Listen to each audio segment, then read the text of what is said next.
Perfect.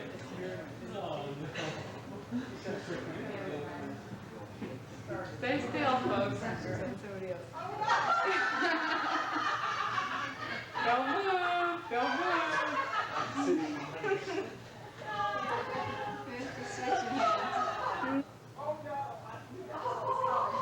You must be good.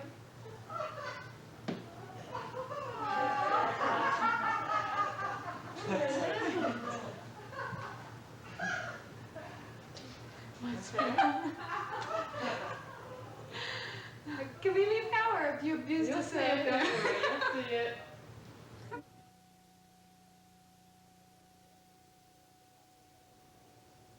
Well, good afternoon, you beautiful people out there in television land.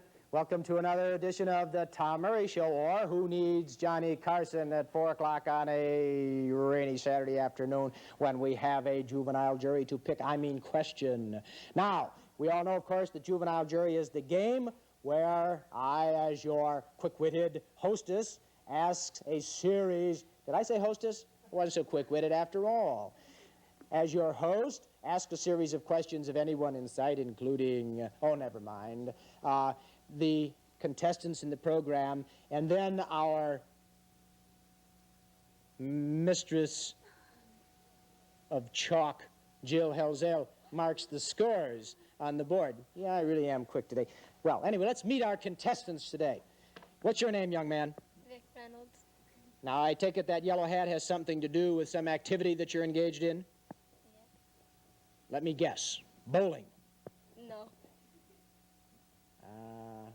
Butterfly selection. No. Baseball. Yes. Aha! You see how smart I am, huh? Now, let's see. The name of your team, I would guess, would be the Yellow Jackets. No. What is the name of your team? The Birch Jewelers. What do you do for fun? Play baseball. This kid's logical. All right, now let's see. Your name has got to be Supersonic. No? What is your name? Tom Murray. As I look in the monitor, you bear some resemblance to me. Are we related? No. Yeah, that's good. I don't like people that wear silly-looking shirts that say Supersonics. What's that belt buckle? What does that say? Los Angeles Rams. What's that got to do with... I thought the Supersonics made airplanes. What do they do? Play basketball. What do the Rams do? Play football. What team do you like in, let's see, in field hockey? You don't follow field hockey? No. Neither do I. Good to meet you, Tommy. Let me see. Your name has got to be Ivan, Joseph, Adidas. Yeah. Aha. Mr. Adidas, what do you do for a living? What's your real name? Tom Rutger. Where do you live, Tommy? Bayou. You got brothers or sisters? Yeah, sister. This guy on the right is your brother or your sister? My sister. Your sister. What's your name, honey? Don't put up with that. Do we put up with that? All right, I'm going to hold his hands and you give him go ahead, do what I do. Hit him. That's it.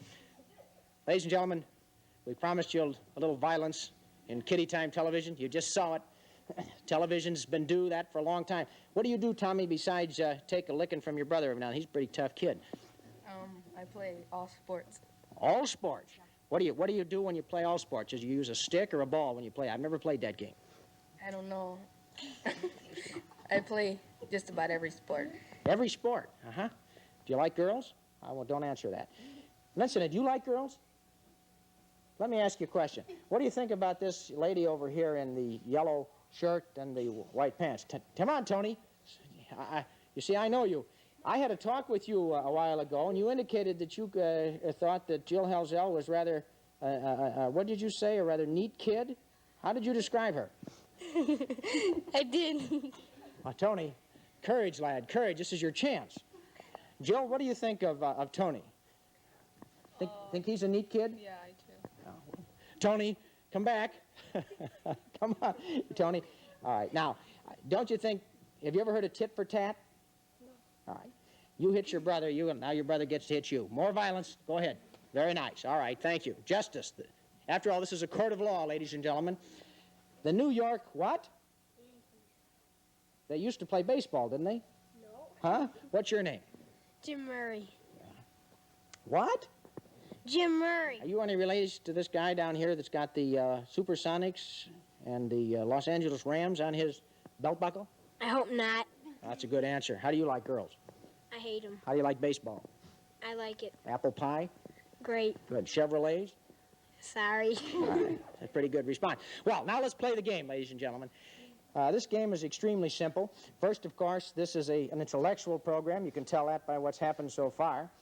We try to keep it on a very high plane as far as the questions that we ask these people are concerned. And therefore, our first series of questions is going to deal with great characters in history. And what we're going to do is simply to ask these people whether or not the character that I describe is a good guy or a bad guy. You understand the way we're going to play the game, gentlemen? Yeah. All right. You get 3 seconds to answer the question, all right? Here we go. First question is for you, Vic. Good guy or bad guy? Ivan the Terrible. Bad. That's right.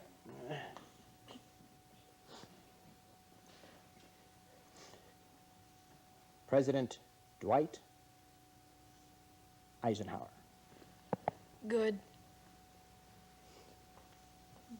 Very good.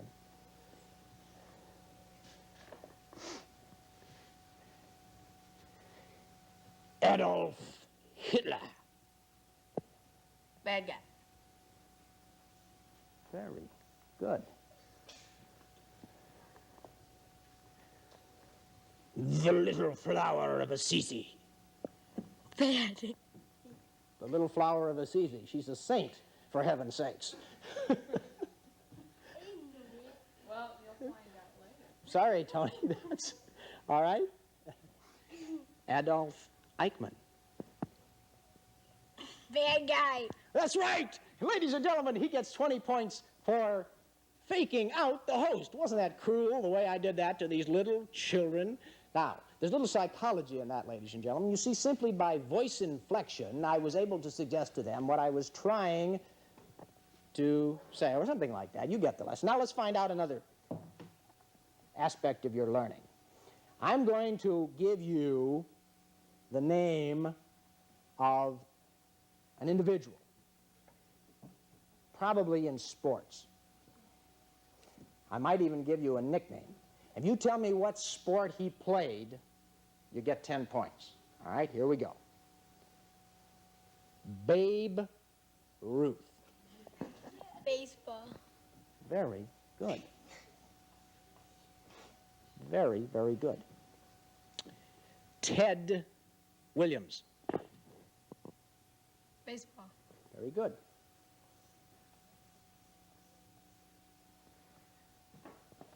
Otto Graham. Football. Very, very good. King Kong. King of the Beast. What game?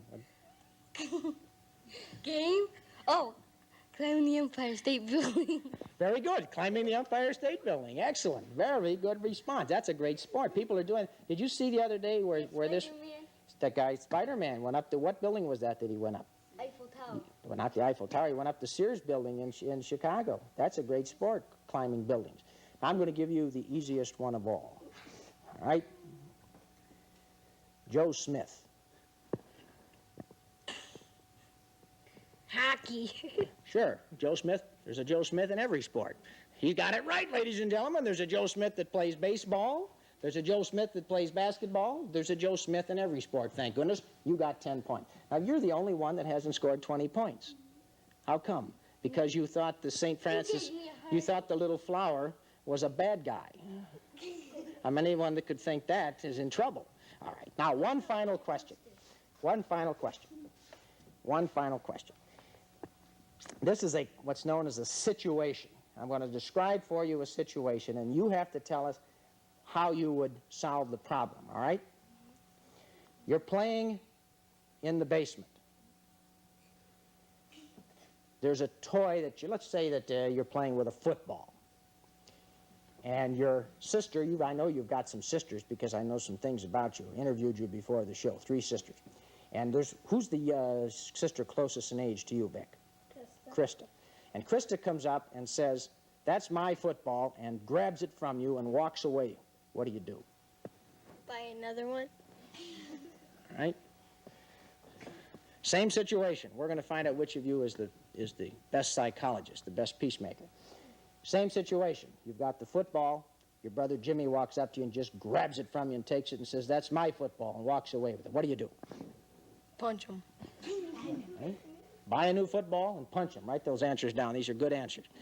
Now, Tommy, same thing. Tony comes up just when you're not looking, grabs the football and begins to run with it. What do you do? I run after him, pull his hair, and take the football. Right? Very good. These are all creative, every one of them. 10 points for creativity. Punch him, buy a new ball, and pull hair. All right, Tony? If you win on this one, if you give us the best answer, you're going to get 20 points. This is the bonus question. Do you hear the buzzer go off? When that buzzer goes off, you get a chance to make 20 points. All right, here we go. What do? You've got the football. Tommy, your brother, comes up and grabs it from you and runs away with it. Says it's my football. What do you do? Give him one. What? Give him a wedgie. Give him a wedgie. All right. Do you ever try a 9-iron? You get more distance with a 9-iron.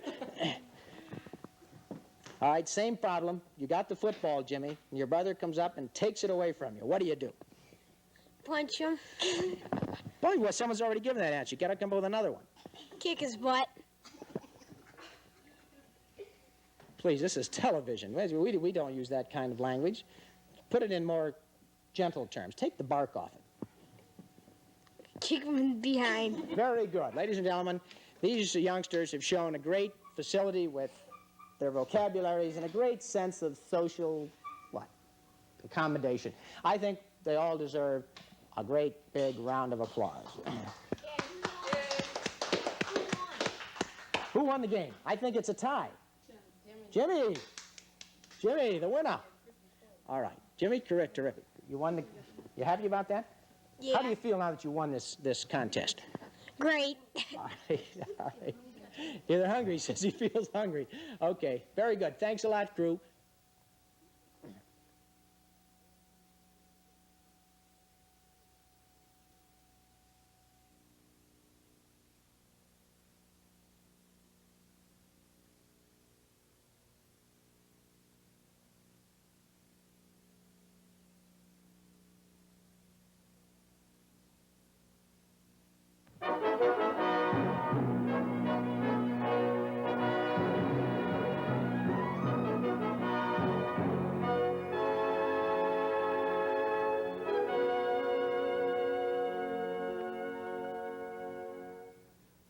Hi.